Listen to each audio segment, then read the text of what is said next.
Baik, Assalamualaikum warahmatullahi wabarakatuh. Pada kesempatan kali ini saya akan menjelaskan penjelasan tentang apa itu empati. Pertama-tama perkenalkan, nama saya Berlian Galang Rambulangi dengan NIM I01222312 dari kelas Hukum B Universitas Sulawesi Barat.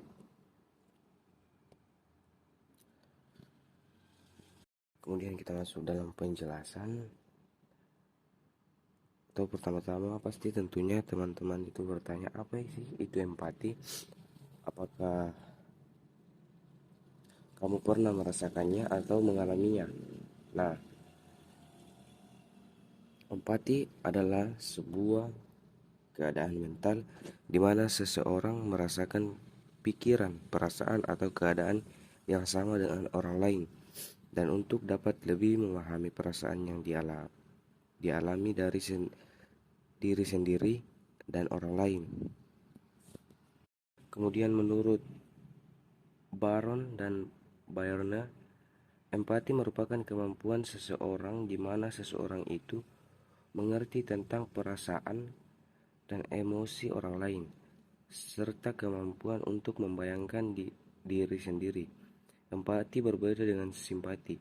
Simpati merupakan suatu bentuk persetujuan, sedangkan empati tidak berhubungan dengan persetujuan, melainkan pemahaman sepenuhnya dan secara mendalam terhadap orang lain, baik secara intelektual maupun secara emosional.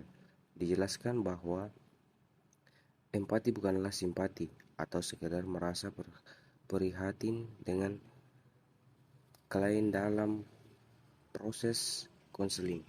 Kemudian yang berikut ada ciri-ciri dari empati. Yang pertama, kemampuan memahami orang lain.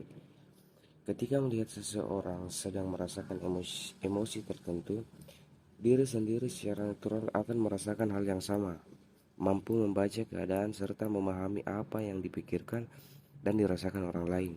Kemudian yang kedua, memahami bahasa isyarat. Emosi seseorang dapat dilihat melalui gelagat, sehingga geraknya dapat berbicara. Misalnya, ketika sedang bahagia, seorang akan terlihat lebih ceria dan bersemangat, sedangkan saat sedih, orang akan cenderung murung dan terlihat lesu ketika melakukan aktivitas. Kemudian yang ketiga, peran yang dilakukan, namun tidak semua orang dapat merespon perasaan orang lain. Ketika sedih, ada yang merasa iba dan mendengarkan curhatan hatinya. Ada pula yang abai dan pergi ketika orang lain menjadi pendengar kembali. Keempat, memahami diri sendiri. Jika belum bisa memahami diri sendiri, rasa empati yang berdampak positif pun tidak akan muncul. Emosi terhadap perasaan yang sedih atau bahagia adalah hal yang lumrah. Ketika marah atau sedang merasakan kesedihan, diri sendiri boleh menangis atau menceritakannya kepada orang lain, asalkan tidak berlarut-larut. Emosi kita adalah milik kita.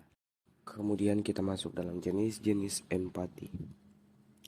Ya, yang pertama ada empati efektif, yang melibatkan kemampuan untuk memahami emosi orang lain dan merespon dengan tepat. Kemudian ada empati somatik. Misalnya saat kamu melihat orang lain merasa malu, kamu mungkin merasa sakit perut atau geli. Kemudian empati kognitif. Pada dasarnya, empati kognitif adalah kemampuan untuk menempatkan diri pada posisi orang lain dan melihat dari perspektif mereka. Kemudian, bagaimana cara membangun empati itu? Cara membangun empati yang pertama, kita harus belajar lebih peka terhadap hal-hal yang terjadi di sekitar. Faktor ini sangatlah penting untuk membangun rasa empati yang baik. Jangan berharap hal yang besar jika hal kecil saja belum dapat dilakukan. Dimulai dengan lingkungan yang paling dekat, yakni keluarga. Kemudian yang kedua, jangan tinggi hati. Belajarlah untuk menjadi supel di lingkungan manapun. bersikap seolah-olah tidak ada jarak antara diri sendiri dengan orang lain, karena sikap empati juga muncul dari rasa saling menghargai. Kemudian yang tiga, bayangkan jika diri menjadi orang lain. Empati bisa muncul jika ditanamkan pada diri sendiri dengan membayangkan bahwa orang lain sedang merasakan sesuatu adalah diri sendiri. Rasa syukur akan dirasa menjadi hal yang paling penting dalam hidup. Keempat, menerima perbedaan. Perbedaan yang ada pada setiap individu tidak dapat dipungkiri, kadang memiliki dua sisi. Satu sisi dari dalam diri bisa menerima perbedaan, sisi lainnya diri sendiri merasa tidak butuh adanya perbedaan. Kemudian yang kelima, bertemanlah dengan siapa saja. Dengan berteman dengan siapa saja bukan berarti kebiasaan, kesukaan maupun ketertarikan mereka harus dimiliki, diikuti semuanya. Dan yang keenam, jangan menghakimi jika tidak dapat memahami perasaan orang lain. Setidaknya jangan menghakimi. Begitupun sebaliknya, orang yang ingin didengarkan tidak boleh langsung melakukan judgmental dan berpikir bahwa orang lain tidak peduli, karena tidak semua orang menunjukkan respon seperti yang diharapkan. Dan adapun faktor yang mempengaruhi empati, hasil penelitian menemukan bahwa faktor-faktor yang mempengaruhi empati adalah kematangan efektif, kapasitas kognitif, pertambahan umur, program-program pendidikan seperti program televisi profesional, training, metode pembelajaran, dan bahan ajar atau sumber belajar. Adapun faktor yang dipengaruhi empati adalah sikap agresif, perilaku prososial, konsep diri, pemahaman sosial, dan sikap otoriter seseorang. Adapun faktor yang mempengaruhi empati lain ialah